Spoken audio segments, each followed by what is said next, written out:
After that rainy night at Jamie's apartment, everything felt like it was moving in slow motion, yet at the same time, like a storm was quietly gathering just beneath the surface of Sarah's carefully controlled life. Days passed. The sun peeked out through the clouds, but the heaviness inside Sarah stayed. A quiet weight she couldn't shake. Daniel came home from his business trip late Thursday night. The airport pickup was cold, rushed routine. "Hey," Daniel said. Tired, his eyes scanning his phone as Sarah greeted him at the door. "Welcome back," she said softly.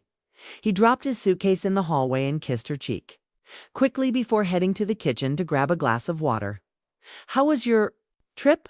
Sarah asked. "Busy?" "Same old," Daniel replied, his tone distant.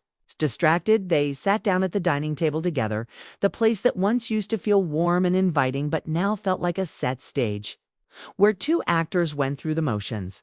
Sarah wanted to tell him about Jamie, about how she'd felt alive, seen, cared for, but the words lodged themselves in her throat. Instead, she pushed them down. The silence grew between them, thick and unspoken. That night, lying beside Daniel in bed, Sarah felt more alone than she had in years. He was asleep before she even closed her eyes, his breathing steady and sure.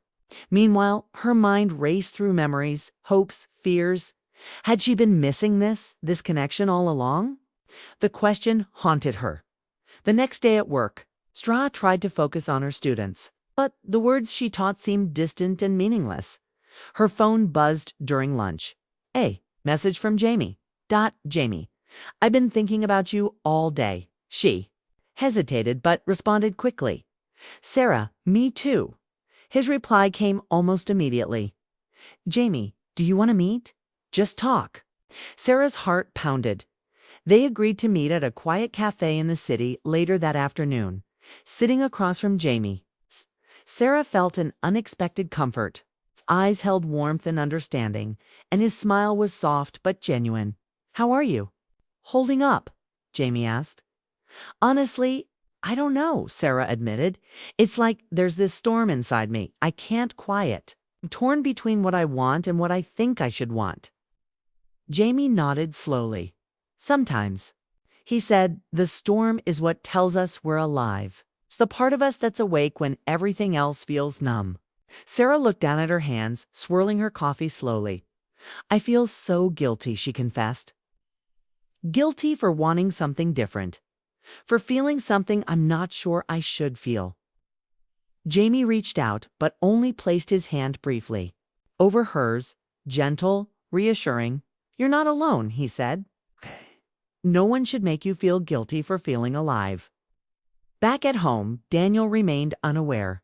He was too busy with work, too absorbed in meetings and deadlines to notice Sarah's growing distance.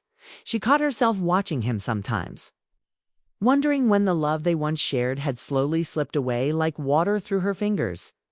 One evening, Daniel sat down beside her on the couch, scrolling through his phone. "Sarah," he said quietly, "is everything okay?" She looked up, surprised by the question.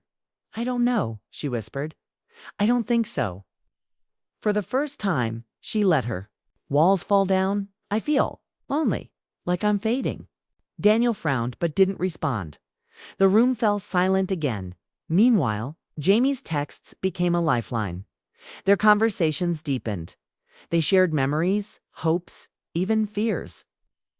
Sarah found herself opening up to him in ways she hadn't with anyone for years.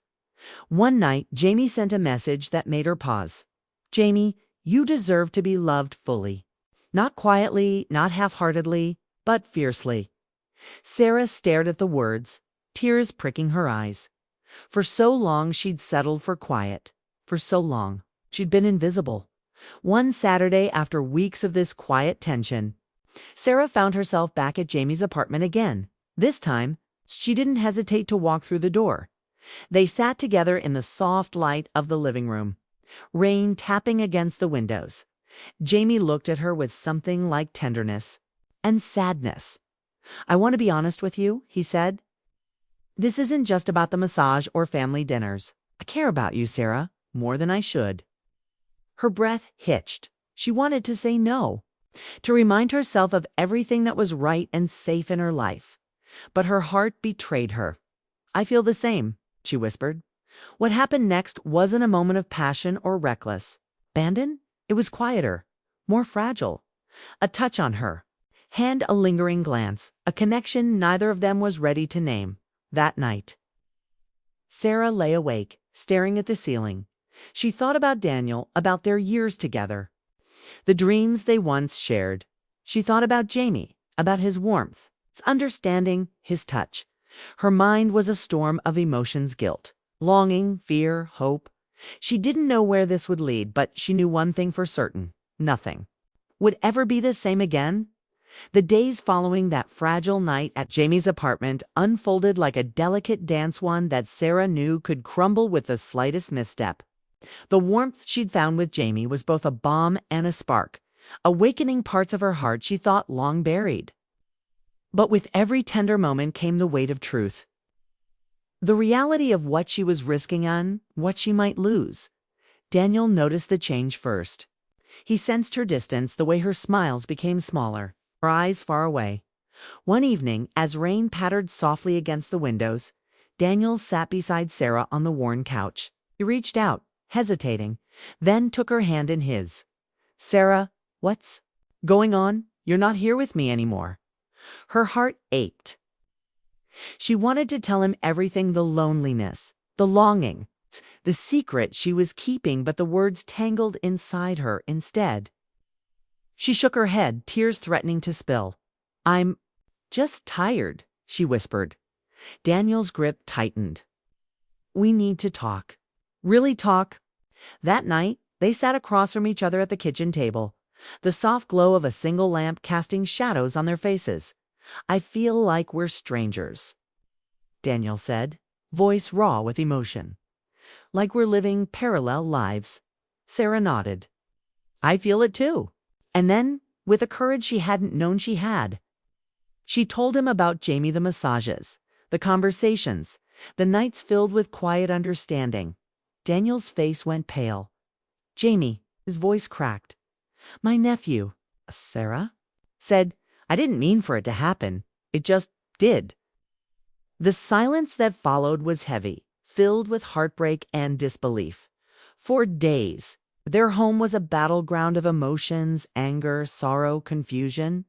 Daniel withdrew, shutting down the parts of himself Sarah once loved. Sarah felt the crushing weight of guilt, but also a quiet relief, a strange, complicated freedom. Jamie stayed silent, sensing the pain his presence had caused. He didn't reach out to Sarah or Daniel, giving them space to heal or to break. One afternoon, Sarah sat alone at the park where she and Daniel had once dreamed of growing old together. The leaves had begun to turn amber and gold, and the crisp fall air carried memories like whispers. She pulled out her phone and typed a message to Jamie. "Sarah, I think we need to talk about us, about everything." His reply came quickly: "Jamie, whenever you're ready." They met at a small cafe, the kind with worn wooden tables and the smell of fresh coffee. This time there was no hesitation. "I can't keep living in between," Sarah said, voice steady but vulnerable. "I need to know what this is." Jamie looked at her with gentle intensity. "This. What we have, it's real. But it's complicated, and we both know that." She nodded. "We have to decide if this is a chance for something new or a wound that won't heal." Their conversation stretched late into the night. They spoke of love and fear, of hope and heartbreak. They spoke of family, loyalty, and the paths that brought them here. In the end, they chose honesty. Sarah told Daniel she needed time to find herself, to understand what she wanted without fear or guilt. Daniel agreed, though it broke them. Both. Jamie promised to respect whatever she decided, even if it meant stepping away. In the weeks that followed, Sarah learned to be alone in new ways. She rediscovered passions long forgotten: writing, long walks by the river, evenings lost in books. She wasn't sure where her heart would lead her. But for the first time in a long time, she felt something she hadn't felt in years: hope. Months. Later, Sarah found herself standing in the kitchen, a letter from Daniel resting on the counter. It was a letter she hadn't expected, a letter full of apologies, memories, and a wish for peace. They were separating, but not with anger, not with hate, just with the quiet understanding that sometimes love means letting go. That evening, Sarah texted Jamie. Sarah, thank you for seeing me, for reminding me I'm still worth being seen. His reply was simple. Jamie, always. Sarah looked out the window at the city lights, the stars blinking softly above. Her heart was broken, yes, but also strangely whole. Because sometimes love isn't about possession or forever. Sometimes love is about awakening, and what her nephew did during that massage, it changed everything. Birthdays didn't mean much to Sarah Mitchell anymore. Somewhere between the quiet of turning 30 and the silence of 40. They had become more of a reminder than a celebration, a reminder of things she used to dream of, and the things she quietly let go. She turned 42 on a gray September morning in Portland. Rain drizzled softly against the kitchen window as she made coffee for herself, the dog, and out of habit, her husband, Daniel. But Daniel wasn't home. He was in Denver. Or maybe Dallas, somewhere with boardrooms and hotel lounges and colleagues she'd never meet. The only trace of him that morning was a sleek black envelope on the kitchen table, placed next to a small gift bag with a luxury skincare logo. Sarah opened it slowly. Inside was a spa voucher, a deluxe, 90-minute full-body massage at a place downtown. The card tucked inside read, "Happy birthday. Treat yourself. You deserve it. Love, Daniel." She stared at it for a while. The handwriting was quick, barely personal, and yet somehow familiar. It wasn't the first time he'd given her something like this. Last year, it had been a wine subscription. The year before, a silent yoga retreat in the Cascades, thoughtful on the surface, distant underneath. Still, she smiled. That was what she always did. After all, Daniel wasn't a cruel man. He worked hard. He provided. He never raised his voice. But somewhere along the years, their home had become a quiet museum of polite gestures and unsaid words, and she had learned to live with it. That Saturday, Sarah finally decided to use the voucher. It had been a long week, filled with back-to-back Zoom calls for the community college where she worked as an adjunct English instructor. The weather had turned colder, and she felt the weight of it in her bones. The spa was tucked away in a brick building on a quiet street near the river. Inside, it smelled of lavender and eucalyptus. Soft music played in the background somewhere, between ocean waves and piano melodies. A woman at the front desk greeted her with a warm smile and handed her a clipboard. "Your therapist today is Jamie," the woman said after checking her in.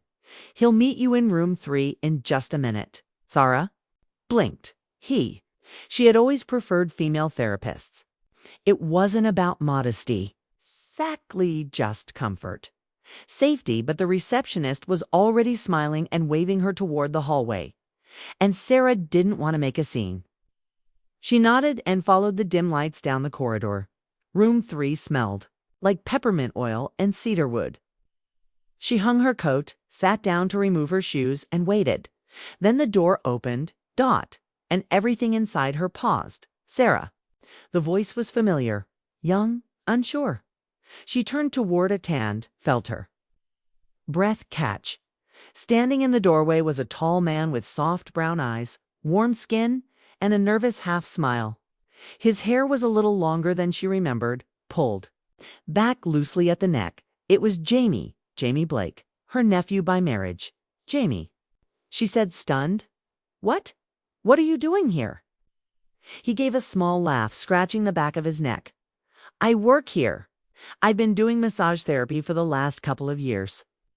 I didn't know you were my client until I saw the name. I can totally get someone else if you'd prefer." Sarah opened her mouth to say yes, to politely back out. But something stopped her. Maybe it was the surprise. Maybe the strangeness of the moment. Or maybe the quiet kindness in Jamie's eyes. She looked at him again, Not the teenage boy who used to help her carry dishes at Thanksgiving, but a man now, a gentle one. Confident in his presence, yet still respectful, still careful. She took a breath. "No," she said quietly. "It's fine. Let's just keep it professional." Jamie nodded, visibly relieved, and stepped aside to let her settle in. She lay face down on the massage table, the soft fabric warm beneath her skin. Her heart still beat a little too fast. The session began. Jamie's hands were warm and firm. He worked with a skill she hadn't expected, his touch precise, calming. Slowly, her body began to relax. Tension she didn't even realize she was holding began to melt. The knots in her shoulders, the ache in her lower back, the tightness behind her eyes. But what surprised her most was what she felt emotionally. A strange tenderness. It wasn't inappropriate. Jamie remained entirely professional. But there was something about the way he touched her, not just her body, but the grief and quiet exhaustion she carried. As if he sensed the years of being unseen, the weight of silence in her marriage, the quiet longing for something she couldn't name. Minutes passed in soft silence. Then, just above a whisper, Jamie said, "You always seemed kind of sad at family dinners. Are you okay?" Sarah felt her throat tighten. No one had asked her that in years. Not seriously, not sincerely. She could have brushed it off with a joke, but instead she spoke the truth. "I don't know," she said softly. "I think I stopped asking myself that too." Jamie's hands paused gently on her shoulders, not lingering but still. "You deserve more than silence," said. The words settled into the room like the scent of lavender, soft but undeniable. When the session ended, Sarah sat up slowly, wrapping herself in the robe. Jamie turned away respectfully, busying himself with folding towels. They didn't speak again, not then. But as Sarah walked back to her car, the air cold on her skin, her heart felt warm, unsteady. But warm. Something had shifted. Something was waking up. Sarah drove home in silence after the massage. She barely remembered the drive, to be honest. The car moved through the rainy Portland streets like it was on autopilot, and she kept replaying the session over and over in her head. The feel of Jamie's hands, the way he spoke to her, soft, present, real. But more than anything, the way her body had responded.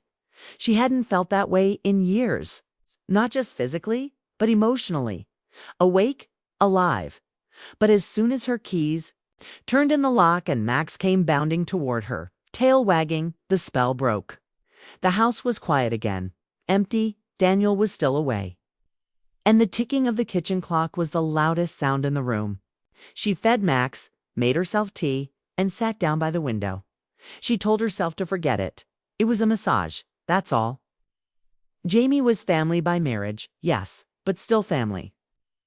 And the feelings that had stirred in her during the session were just a result of touch after too many years without it. But deep down, Sarah knew better. This wasn't about touch. It was about being seen. The next few days were strange. Jamie didn't text. He didn't follow up. He didn't say anything, and she hated how disappointed she felt about that. Daniel returned from his trip on Wednesday evening, exhausted, distracted, and preoccupied with work calls. They sat at the dinner table eating grilled salmon and roasted vegetables in silence, the clink of cutlery on ceramic plates echoing in the space between them. "So, how was the massage?" Daniel asked, without looking up from his phone. Sarah hesitated. It was different. Different, good, or different? Bad? She considered lying. Or laughing it off. But instead, she just said, "It made me think." Daniel nodded, but he wasn't listening. "I'm glad you went. You've been tense lately." And that was it. No follow-up. Okay, no questions. No eye contact. That night, they lay in bed side by side. His back turned toward her, her eyes open, in the dark. She wanted to cry and didn't know why. Was it loneliness? Guilt? Or was it just that she had tasted something she didn't even realize she was starving for? 3 more days passed. Then, on Saturday night, just past 11, her phone buzzed. Jamie? Hey, I hope I didn't make things weird. I've been thinking about our session. I just wanted to make sure you're okay. Sarah stared at the screen, heart pounding. She knew she should ignore it. Nothing good would come from engaging. But the truth was, she'd been thinking about it too, about him, about what he said. You deserve more than silence. So her fingers moved Sarah. I'm okay. Just still figuring some things out. If you didn't make things weird. Not really. A moment passed. Then another buzz. Jamie, I'm glad. You've always been kind to me. Even when I was just a weird 17-year-old trying to fit in at family dinners. She smiled. The image of Jamie as a teenager, gangly, quiet, always helping her clean up after everyone else flashed in her mind. Sarah, you weren't weird. You were thoughtful. Still are. There was a long pause. Then a final message. Jamie, if you ever need someone to talk to, I'm here. No pressure. Just, I see you. That last sentence stayed with her all night. I see you. Not just physically, not as Daniel's wife, not as Aunt Sarah, but hers a version of herself she'd almost forgotten existed. The messages continued over the next week. Nothing inappropriate. Just warm, honest, personal. Jamie would send photos of the river trail he jogged in the mornings, or book recommendations, or funny memories from when he was a kid. She found herself checking her phone more often, smiling more than she had in months. Then came the night that changed everything. It was Friday. Daniel had flown out again, New York this time. The rain had returned, heavier now, and the world outside was dark and dripping. Sarah had made herself a glass of wine, wrapped herself in a blanket, and was scrolling through her phone when Jamie messaged again. Jamie, you doing okay? Rainy? Nights can be lonely. Her chest tightened. Sarah. Yeah, just thinking about a lot. Jamie, want to talk in person? She stared at that message for a long time. Her thumb hovered over the screen. Sarah, where are you? 20 minutes later, Sarah pulled up outside Jamie's apartment downtown. It was a small building, not fancy, but cozy. He met her outside, his hoodie damped from the drizzle, his eyes soft with concern. You didn't have to come, he said. Quietly. I know, she whispered. But I wanted to. He opened the door and Letty,